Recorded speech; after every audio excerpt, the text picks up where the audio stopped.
the Guam community does have a lot of work to do. We know that we're lacking in terms of those infrastructure, right? Those critical infrastructure pieces. We know that we could do better with government policies, government efficiency, et cetera. So with that, um, we got to bring people together to paint that vision so we understand why we're doing the things that we do. Talk to me about how you do that. How do you get a community of people on the same sheet of music with a common vision for the future so we understand why we're making the investments we're making, why we're making the sacrifices that we're making, and being able to do work so that we're basically passing off the baton from one administration to the other, from one government politician to the other, but we're moving in the same direction to get us to the end goal. So I want to be very clear about how I see the world because I look at the world through a lens of a circular economy. If you do not manage your environment, you will eventually find yourself losing a lot more than business opportunities.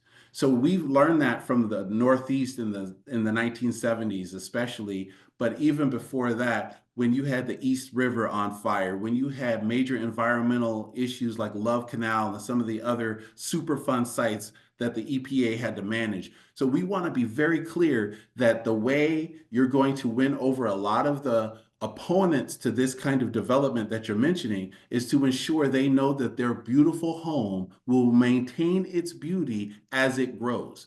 And if you start with that as the foundation, we're going to preserve and build Guam, but we're also going to invite business in, and people see that the growth is not a negative, but rather it's going to help bring the right kind of opportunities to the people of Guam because you are looking at it from a holistic circular economy perspective. You can't simply say we want more money, we want more companies, and then whatever they leave in trash, you leave for the people in 2 and 3 generations down the line to deal with.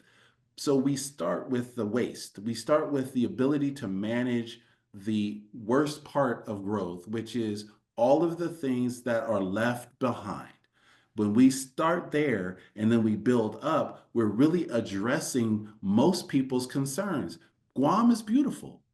You want to maintain that beauty, but where you can, you also want to build it and prepare it for growth. You can do both, but you have to state that and then show the results of that policy in terms that people can understand. That may mean updating or building more sewage plants. It may mean updating or building more waste management opportunities, perhaps waste to energy, or doing some other innovative stuff with recycling. All of those can be part of the solution that you're talking about. So we can address the opponents to Guam's growth in a healthy way. And then once we begin to assuage the growth, and part of it is, hey, I'm going to ask you a very hard question because you brought this up, so I'll bring it up in a different way. The strongest opponents need to have a voice at the table because growth will happen with or without them.